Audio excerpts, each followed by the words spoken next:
Hey guys, welcome back to another video. So today I'm going to show you how to deposit money on Pokerstars on the app and on PC. So first on the app, along the very bottom you'll see multiple options: poker, casino, my rewards, sports, and account. You're going to click on account.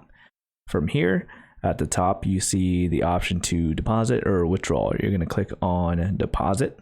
And from here at the very top, you should have your method of payment. At this point, I have connected my bank account.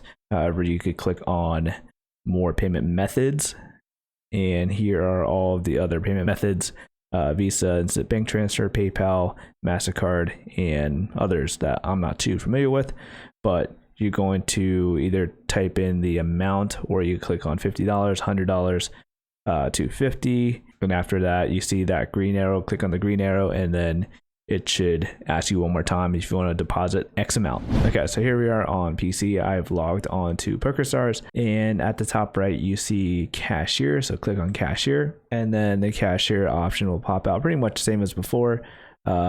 Same payment method at the top here, more payment methods. If you click on this drop down, type in the amount of money you would like to deposit.